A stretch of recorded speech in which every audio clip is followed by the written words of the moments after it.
kasi akong parang kumukuha ng manok. Saka tahol ng tahol yung aso.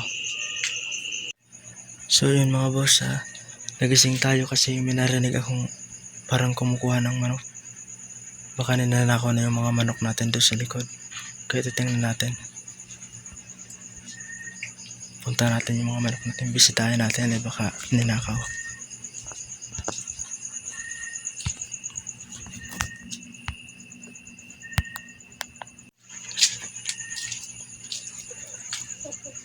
Ayan, nandiyan pa yung isa. May narinig akong kumain ng manok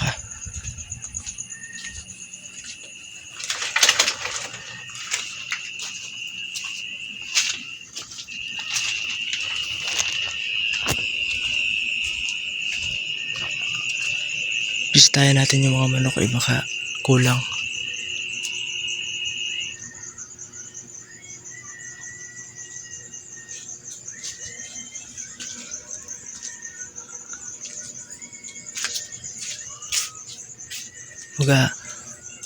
Mga alas 12 na mga boss na gabi. May narinig kasi akong parang kumukuha ng manok. Saka tahol ng tahol yung aso. Ayan, kumpleto naman. Ano kayo na narinig ko, na naginip lang ata ako.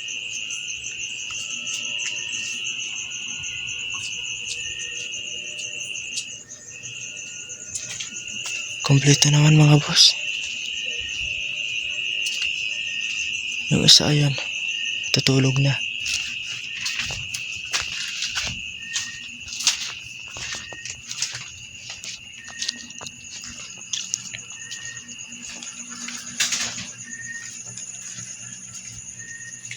Ito naman yung manok natin na inalagaan ng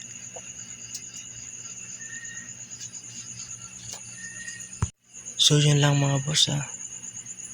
Wala naman ako nakita. Kompleto naman yung mga manok natin. Salamat. Tutulog na uli ako kasi binisita ko lang yung mga manok, baka kulang. Tulog na tayo mga boss. Good night.